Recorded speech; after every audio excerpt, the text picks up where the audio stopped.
BD village farming YouTube channel এবং Facebook পেজে আপনাদের স্বাগতম। দেশ ও দেশের বাইরে থেকে যারা আমাদের ভিডিওটি দেখছেন তাদের আন্তরিক শুভেচ্ছা অভিনন্দন। আজকে পার্ট 3 এই ভিডিওটিতে দেখবেন কিভাবে পেঁয়াজ লাগাতে হয়। পেঁয়াজ লাগানোর আগে অবশ্যই প্রতি কাপাতে প্রয়োজন মতো সার প্রয়োগ করবেন। এই সারগুলোর মধ্যে ডিএপি, পটাশ, টিএসপি এবং বিভিন্ন দানাদার এবং জৈব সার থাকবে। সারের পরিমাণটা উল্লেখ করলাম না, কারণ আপনার জমির পরিমাণের উপর আসলে সারটা ডিপেন্ড করে। জমির শক্তি যদি বেশি থাকে তাহলে সারের পরিমাণ কম লাগবে, এবং শক্তি যদি কম থাকে তাহলে সারের পরিমাণ বেশি লাগবে। এটা আপনারা আপনার প্রয়োজন মতো দিয়ে থাকবেন। তারপরে এই আঁকা দিয়ে এভাবে আঁকা টানবেন। প্রতি জমিতে আঁকা টানার পরে পেঁয়াজ ছিটিয়ে তারপর পেঁয়াজ সারি করে লাগিয়ে শুরু করবেন। পেঁয়াজ লাগানোর পর যখন জমিতে পেঁয়াজ টেকে যাবে তখন আপনারা সেচ দিবেন। দেখতে থাকুন কিভাবে আসলে পেঁয়াজ লাগাচ্ছে।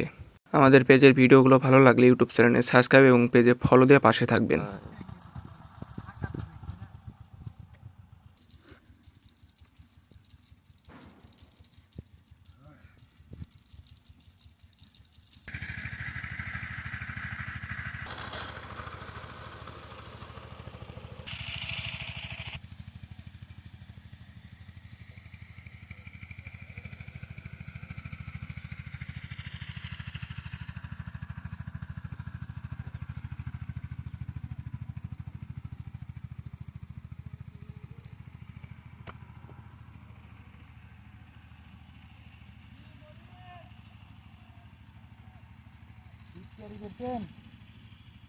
হ্যাঁ, মরিচ লাগাচ্ছি। মরিচ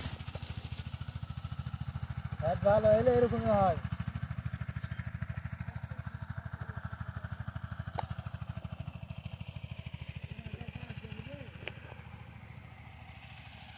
আপনার খবর কি? হ্যালো,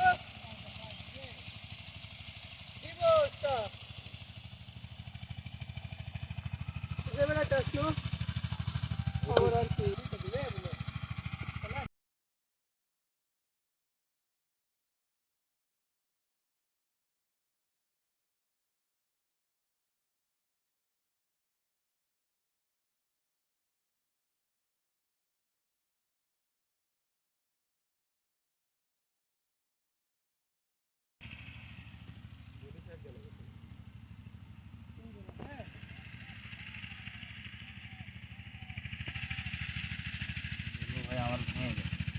কখন আসবে আবার?